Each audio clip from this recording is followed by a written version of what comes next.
There is a sound the galaxy makes when it is afraid. I know this because I have heard it twice in my life. The first time was when the Keth Dominion detonated their own sun. 40 billion souls gone in 11 seconds. And every comms relay within 6 sectors went to static at once. That kind of silence has a texture. It presses against the inside of your skull. It makes your secondary heart stutter and your hands forget what they were doing. The second time was quieter. No detonation. No static. No 40 billion dead in a flash of stellar fire. Just humans. Stopping. The war had been going for 19 months. Humanity had been screaming across the front lines for 19 months. Their weapons, their voices, their impossible stubbornness. And then, over the course of 6 days, they simply didn't. Ships held position. Guns went cold. Their soldiers sat in the mud of 3 contested worlds and stared at nothing anyone else could see. The High Command called it a tactical retreat, a feint, a new kind of psychological warfare. I was the intelligence attaché assigned to monitor the human 14th Expeditionary. I had 6 months of behavioral data, 412 hours of intercepted comms, and a mug of something the humans on my liaison team called coffee that tasted like boiled regret and made my third eye twitch. I had become, in the clinical opinion of my superiors, the galaxy's leading expert on human unpredictability. Or what I knew, and what High Command did not want to hear, was this. Humans do not faint by going quiet. Humans go quiet when something is wrong. And when something is wrong with a human, truly, catastrophically wrong, the galaxy should stop whatever it is doing and pay attention. Because the last thing any species in recorded history wants to discover is what a human looks like on the other side of broken. I found out. This is my report. I do not expect it to be filed. Day 1 of the silence, and I assumed a comms failure. Our relay network in Sector Veth 9 had been unreliable since the humans blew out 3 of our triangulation buoys in the Cascade Offensive. Not strategically, apparently, but because a human named Sergeant Dara Ose had been annoyed by the way the buoys interfered with her unit's encrypted chatter and had described the solution to her subordinate as "shoot the little bastards," which they had done with what I can only describe as enthusiasm disproportionate to the tactical benefit. This is the kind of thing I wrote in my log, in detail. My supervisor, Commander Veth Arlin, had stopped reading my logs in month 3. She told me I had a pathological compulsion to document irrelevance. She was not wrong. I documented anyway. It was the coffee's fault, probably. One of the human liaisons, a logistics officer named Petrov, who smelled of machine oil and bad decisions, had introduced me to it 4 months ago as a joke. The joke had become a habit. The habit had become a need. I kept a thermos on my desk at all times, and the rest of the intelligence division regarded this as a personal failing. The thermos was empty on day 1 of the silence. I noticed the empty thermos. I noticed the silence. I noticed, because I had logged enough behavioral data to notice, that the silence was the wrong shape. Let me explain what I mean by that. Human military communication is never truly quiet. Even during operations that require noise discipline, there is always something. Encrypted pings, logistics chatter, the low-frequency hum of their suit systems on passive scan. They talk constantly. Not always about the war, often about food or sports or something called memes, which I spent 11 days trying to categorize before accepting that it was beyond my professional scope. What our sensors were reading from the human 14th positions was not the silence of a unit in noise discipline. It was the silence of units that had simply stopped transmitting. Everything, all at once, across 19 separate positions spanning 2 continents and an orbital platform. I refilled my thermos. When I pulled up the behavioral baseline files I had compiled over 6 months, I compared. I cross-referenced. I made a second cup of whatever passed for coffee from the secondary packet Petrov had left in my supply drawer, which was even worse than the first kind and tasted like something had died in it specifically to spite me. Then I filed an alert with High Command marked Priority Amber. The response came back in 40 minutes. Confirmed monitoring. probable faint. Continue observation. Man, I stared at that response for a long time. Then I filed a secondary alert marked Priority Red. The response came back in 2 hours. Alert acknowledged. Maintain current posture. Do not escalate. I wrote in my log, they are not listening. They are listening to the shape of the silence they expected instead of the shape of the silence that is actually here. These are different silences. I cannot make anyone understand that these are different silences. Then I drank the terrible coffee. Then I went to find Sergeant Dara Osei. Finding her was not the problem. I had clearance to move through the Joint Operations Compound, which was a sprawling tangle of prefab structures and repurposed cargo modules that smelled of burnt circuitry, human sweat, and the specific chemical compound their ration packs produced when heated. A smell I had initially found repulsive and had somehow, over 6 months, stopped noticing. The problem was finding her in the right state. The human soldiers were not hiding. They were not in tactical formation. They were not drilling or maintaining equipment with the obsessive focus I had documented during pre-operation periods. They were sitting in the central courtyard of the compound, in the mud that 3 days of rain had turned into something resembling the substrate of a Velian bog. Approximately 30 soldiers of the 14th Expeditionary were sitting. Some were in small clusters. Some were alone. One was lying flat on his back with his eyes open, which I had documented as a human behavior associated with either extreme exhaustion or philosophical crisis, and I had not yet determined which. They were not talking. 30 humans. Not talking. I stood at the entrance to the courtyard for what my internal chronometer later told me was 4 minutes and 12 seconds, during which time I failed to process this adequately. Sergeant Osei was sitting on an overturned supply crate near the eastern wall.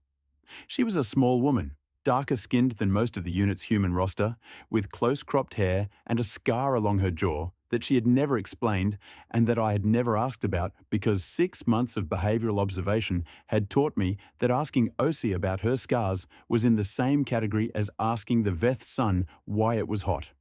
Technically answerable, but not a question she received well. She was holding a photograph. Physical photographs were unusual among deployed human soldiers. The format was outdated by several technological generations.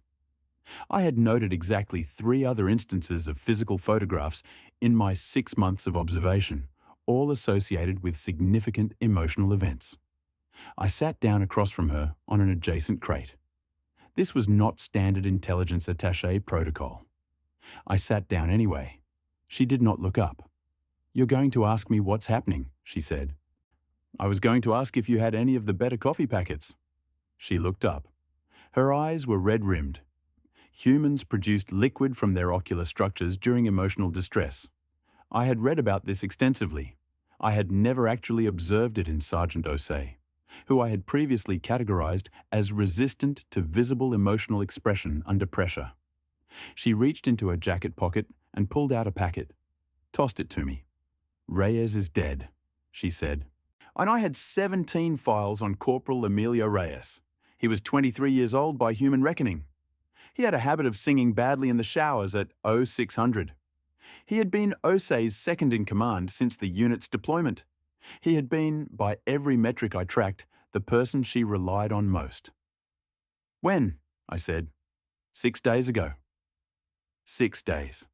The silence was 6 days old. I sat with that. The courtyard was very quiet. Somewhere on the other side of the compound, a generator cycled down and then up again. Well, one of the prone soldiers shifted, rolled onto his side, pulled his knees up. "The whole unit?" I said. "Not just my unit." She turned the photograph over in her hands. I could not see the image on it from my angle, and I did not try. "Garcia's unit, Mbeki's, the whole 14th. Word travels. Reyes was known across the whole..." It wasn't just Reyes. Her voice was flat, not angry, flat in a way that took me a moment to identify because I had never heard it from her before. It was Reyes and Chen and Fukuda and 16 others in the past 3 weeks, and somebody up the chain made a call that cost us those people. And the call was wrong, and everybody knows it, and nothing is going to happen about it. Silence. So you stopped, I said. We stopped. I looked at the courtyard. 30 soldiers sitting in the mud. 19 positions across 2 continents, all reading flat on our sensors. An orbital platform maintaining holding pattern with no tactical activity logged. Not a feint, not a strategy. Grief. Collective, coordinated, absolutely deliberate grief. I filed the word away. I opened my log on my wrist unit and I wrote, Day 1 of silence. This is not a feint. This is a choice. The 14th is choosing not to fight. I do not yet know for how long. I do not know what they are waiting for. I do not know if they are waiting for anything. I think High Command is going to make a catastrophic error in the next 48 hours, and I think I am the only person who currently understands why that would be catastrophic. Then I wrote, I should go back to my office. Then I wrote, I'm not going to. I sat in the mud beside Sergeant Osei, and I drank the coffee from the packet she'd given me, and it was, marginally, better than what I'd had from the secondary drawer. She didn't tell me to leave. Outside the compound walls, the war was still technically happening. Somewhere. To someone. In here, in the mud, 30 humans sat with their dead.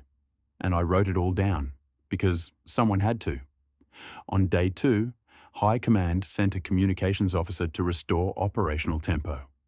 He was Seluan, which meant he was tall, which meant he had to duck slightly to get through the compound entrance, which he did with the kind of dignity that communicated he found ducking personally offensive. His name was Subdirector Hath Velien, and he had very strong opinions about what constituted insubordination. Sergeant Osei listened to his 3-minute address about duty and coalition commitments and the strategic importance of the Veth 9 corridor with the expression of someone watching a filing cabinet try to give a speech. When he finished, she said, Noted. Then she went back to sitting in the mud. Hath Velien looked at me. I was still there. And I had technically been there for 19 hours at that point, returning to my office only to retrieve the remaining coffee supply from my desk, which I had brought back in a bag. Attaché, he said, what is happening here? Grief, I said. That is not a tactical status. No, I agreed. It isn't. He looked at the courtyard.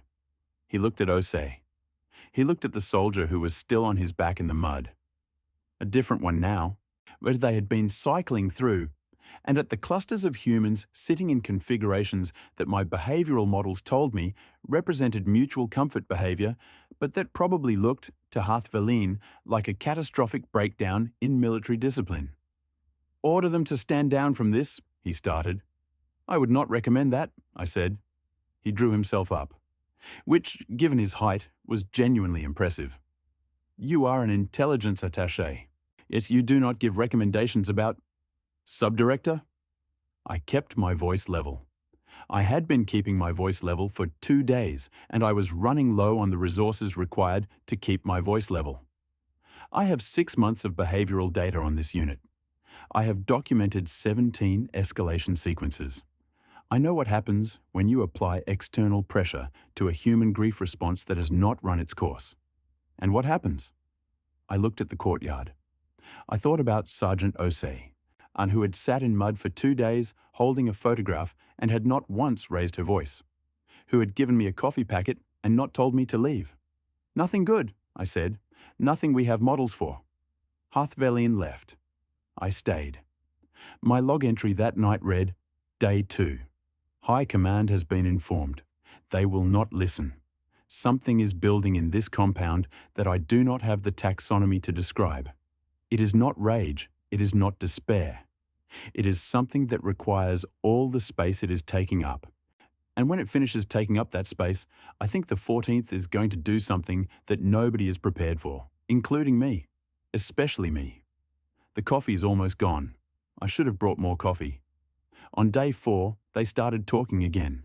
Not to us, not to High Command. Not to the coalition liaison officers who had begun rotating through the compound with increasing frequency and increasing levels of visible discomfort. To each other. I noticed it first as a low-frequency shift in the ambient sound of the courtyard.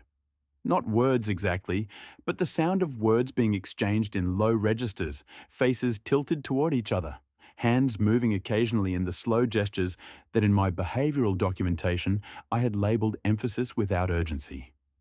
Different from combat gesture, different from argument gesture. Something older looking, something I did not have a good category for. I wrote, they are telling stories. And then I wrote, about Reyes, I think, and the others. Then, this is important. I don't know why it's important, but I can feel that it's important, and I'm aware that can feel is not a legitimate metric in an intelligence report, and I'm including it anyway. By day 4, I had been sleeping in the compound for 3 nights on a cot that Petrov had located from somewhere and delivered without being asked, along with 2 new bags of the better coffee packets and a handwritten note that said only stay, which I had interpreted as instruction rather than suggestion. Petrov was smarter than he looked. Most humans were smarter than they looked. This was something I had written in my intake assessment 6 months ago as a professional observation and had been largely ignored by my superiors as obvious, which told me something about my superiors. On day 4, the stories. On day 4, I moved my cot closer to the courtyard entrance. I was not supposed to be listening. I was not positioned in a way that technically constituted listening. But I had excellent auditory range, cellular biology, 3 ear clusters, broader frequency band than human, and what I collected, without intending to, was this. Reyes had been afraid of birds. Pathologically, uncontrollably afraid of birds. Small birds specifically. The large ones he was fine with, but anything sparrow-sized or smaller sent him into what his unit had characterized as a state. He had once abandoned a tactically favorable sniper position on a rooftop because a nest of something had been built in the overhang, and the after-action report had listed his exit as strategic repositioning due to environmental factors, and everyone had agreed to leave it there. The soldiers in the courtyard were laughing. I sat with that for a while. I had collected data on human laughter in 17 different emotional contexts. What I was hearing was not the laughter of people who were happy. It was the laughter of people who were holding something up to the light to make sure it was still real. An hour later, a different story. A soldier named Chen, one of the 19, had apparently spent an entire 6-week deployment convinced that a particular piece of equipment was haunted. It had performed what her unit described as a whole thing involving salt and a candle and had never been convinced otherwise even after the equipment was replaced. More laughter. Then a longer silence than the laughter. Then Osei's voice, low and clear. She was right about the new unit too. That thing never worked right either. A different quality of silence after that. I wrote, they are building him back. And her. And all of them. They are assembling the dead from stories the way you would assemble a structure. Load-bearing pieces first, then the details that make it recognizable. They are doing this collectively, which means the grief is being distributed, which means no one person has to hold the full weight of it. I have no framework for this. I am going to need a new framework. Day 5. Sergeant Osei found me at my cot at 0400 hours. I was awake. My sleep cycle had been disrupted since day 1, whether by the compound's sounds or the coffee or the persistent feeling that I was watching something I was failing to adequately document. She sat down on the floor next to the cot without asking. She had the photograph again. "Do you have a name?" she said. I had a designation, a string of phonemes that translated roughly to 4th stream intelligence, Veth origin, 3rd cycle. I had an operational call sign. I had, in my personnel file, an identification number. Veth Orin 4, I said. Or my designation. That's not a name. No. What do they call you? Attaché, or the alien. Or, in one instance, I documented the one with the weird eyes who keeps writing things down. She made a sound. It took me a moment to identify it as a laugh that didn't quite make it all the way out. I'll call you Ori, she said. I processed this. Acceptable. She turned the photograph over and held it out to me. It was Reyes. Young, visibly, younger than his deployment records, and which meant this photograph predated the war. He was standing in front of something green and very tall that I catalogued after a moment as a tree of some kind, Earth origin, significant size. He was grinning. There was a bird on his shoulder, a small bird. "I took this 6 years ago," she said. He was absolutely losing his mind. He was trying so hard not to show it because I had the camera and he knew I'd use it. The bird on his shoulder, the white-knuckled composure, the grin that was half genuine and half desperate performance. "He managed," I said. "He always managed." She took the photograph back, looked at it. That was his whole thing. He always managed. I did not say anything. She didn't seem to need me to. After a while, she said, "High Command is going to push again tomorrow." "I know. What are they going to do?" "Threaten to reclassify the unit, reassign command." The language in the last communique used the phrase dereliction twice. She was quiet. Then, "And what are you going to tell them?"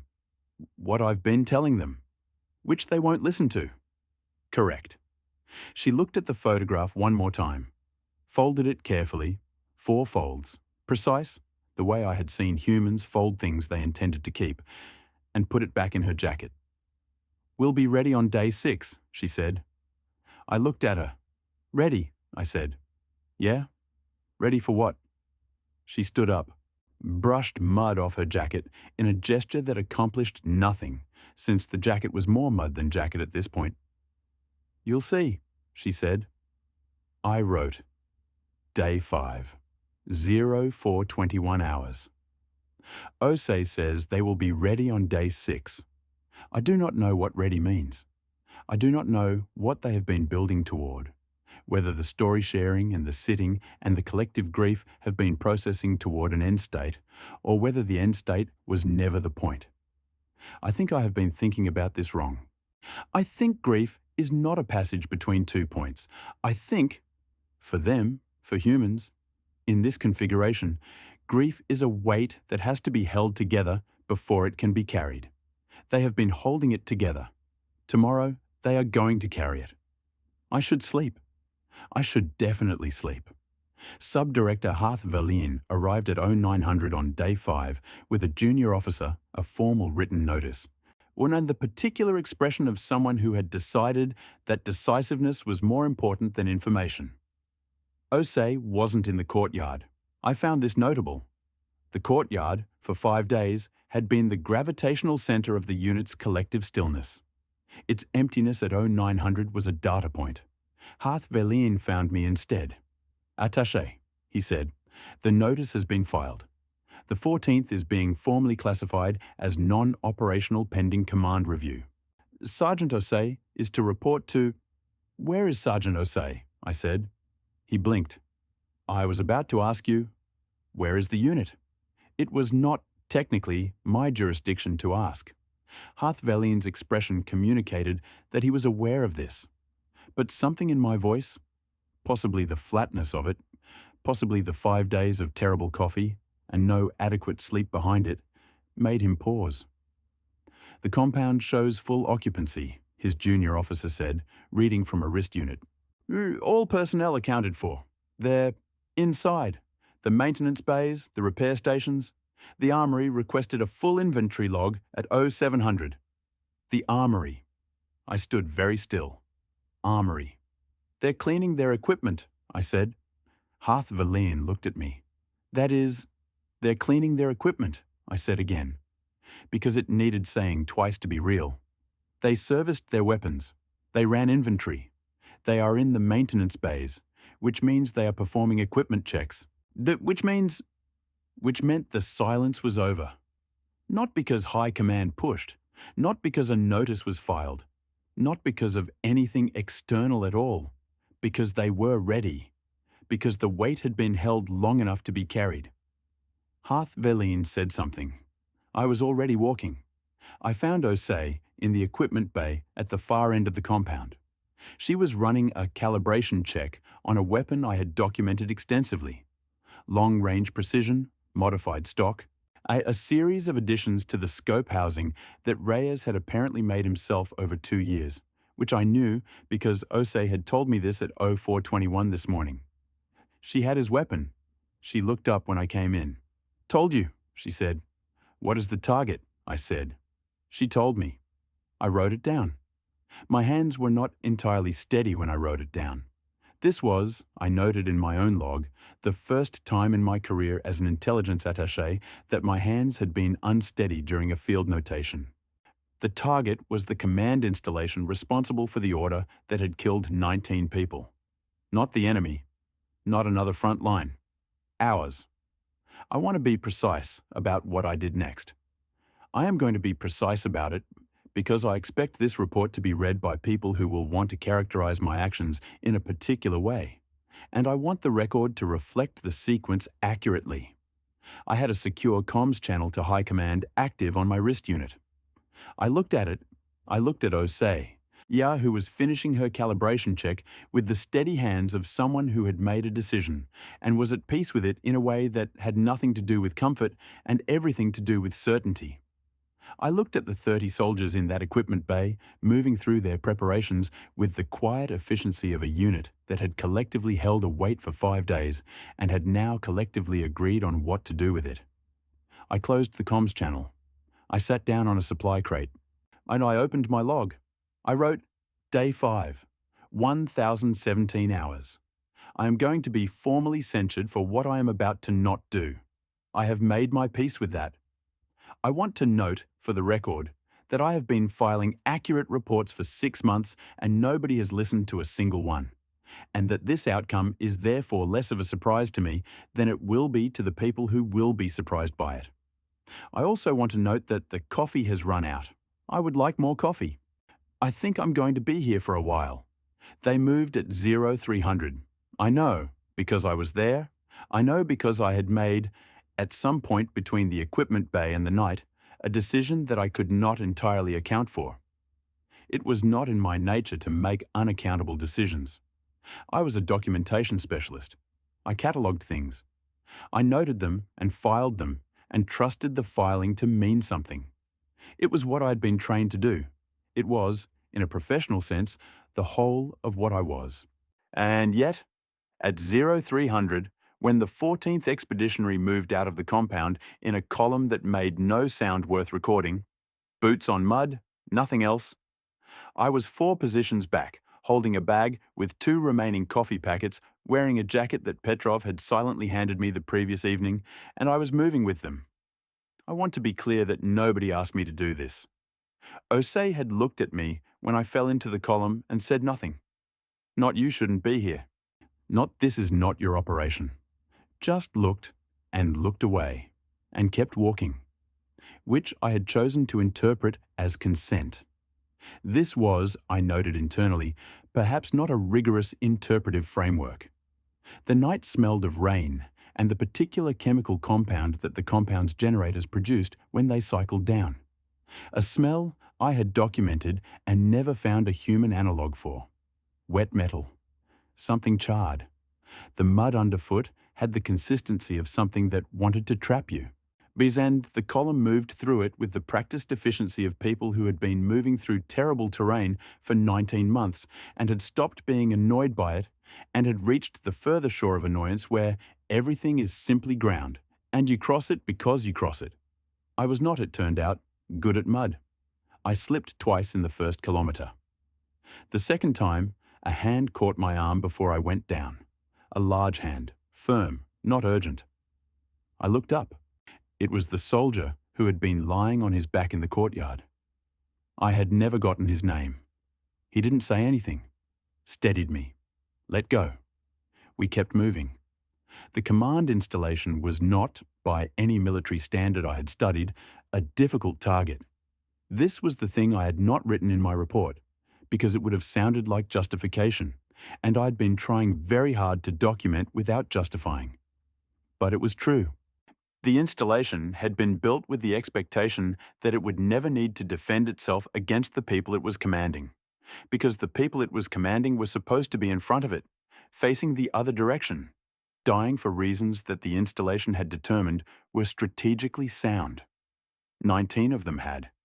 The installation's security protocols were designed for external threat vectors, for something coming from outside the perimeter. The 14th came from inside. They had been inside the coalition's operational territory for 19 months. They had been inside the perimeter every time they returned from the front. They knew the internal geography the way you know a place you have slept and bled and eaten bad food in for a year and a half, which is to say, completely, unconsciously, the way you know the layout of a room with the lights off. I watched them move through the installation, like water through cracks. No explosions. No significant violence.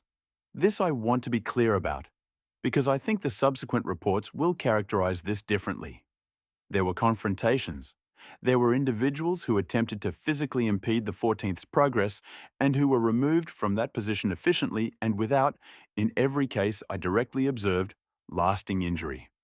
What the 14th was doing was not vengeance in the form I had in any of my behavioral models. It was evidence collection. This is what I had missed. What I had failed to predict, because I had been looking for the shape of rage and had not considered the shape of something colder and more deliberate. Osei was in the installation's record center for 47 minutes. I know because I was outside the door. She came out carrying a data unit, small, standard, the kind used for internal secure documentation. She handed it to me without ceremony. "What is this?" I said. "The order," she said. "Full chain. Who authorized it? Who signed off? Who knew it was a bad call and signed off anyway?" I looked at the data unit. "You're giving this to me," I said. "You write things down," she said. "That's your whole thing." She walked past me. I stood in the corridor of a command installation that the 14th Expeditionary had moved through like a consequence given physical form, and I held a data unit that contained the evidence that 19 people had died for a decision made by people who had known it was wrong.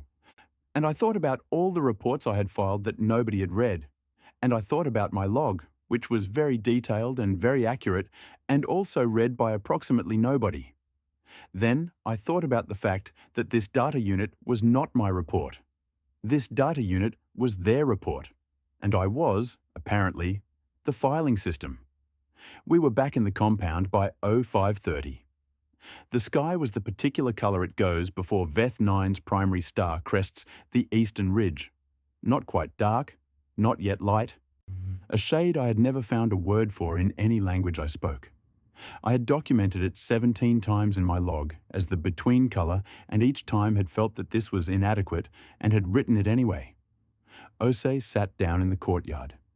Not dramatically, just sat down, in the mud, in the same spot where she had sat for 5 days. The soldier who had caught me when I slipped sat down nearby.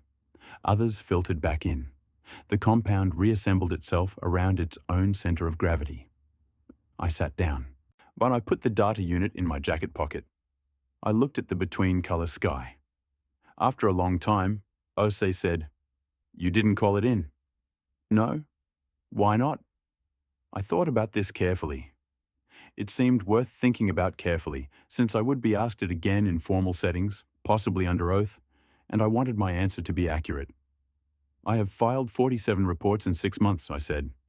"High Command has read 0 of them with sufficient attention to alter their assessments.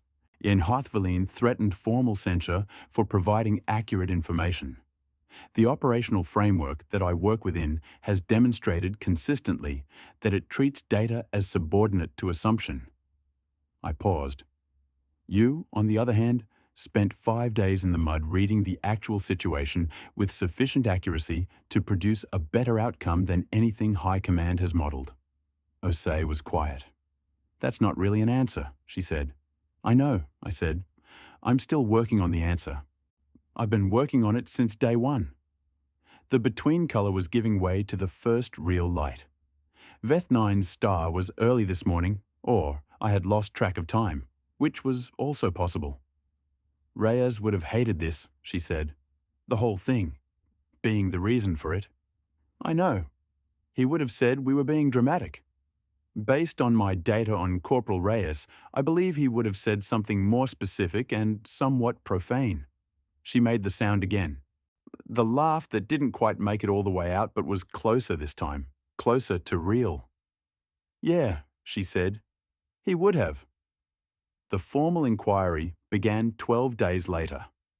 I submitted my log in its entirety, 431 pages, including all notations about the coffee, including the section where I described Hearthvaline's exit from the compound using the word offended 11 times in 3 paragraphs, including the 0421 conversation with Osei about names, or including my unsteady hands when I wrote down the target. I submitted the data unit. I submitted a final summary document of 11 words. The silence was not a feint. It was a question. We failed to answer it. The inquiry is ongoing. I am told it will be ongoing for some time. There are, apparently, many people above me and around me who would like the documentation to reflect a different sequence of events. And there are an equal number of people who would like the documentation to reflect exactly the sequence that occurred. And this tension is, I am told by my legal representative, normal. My legal representative is Saluan. She is very tall and does not duck when she enters rooms, and I find this both impressive and functionally baffling. The 14th Expeditionary has been formally classified as under review. Sergeant Osei has been formally classified as subject to further inquiry. M. Petrov brought me a new bag of coffee last week. Better kind. Left it on my desk without comment.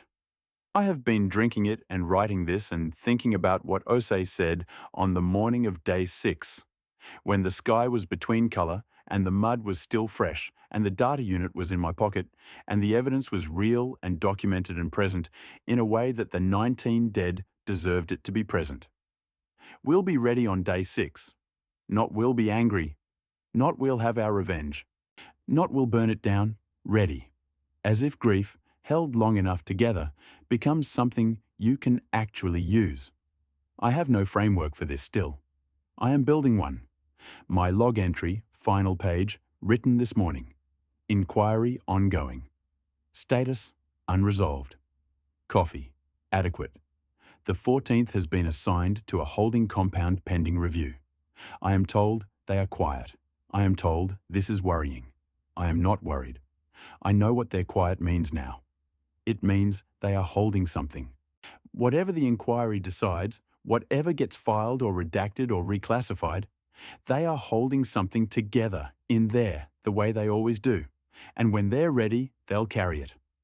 I think whoever is on the other end of that had better hope they're ready too. Attaché Veth Orin 4, signing off. Ori.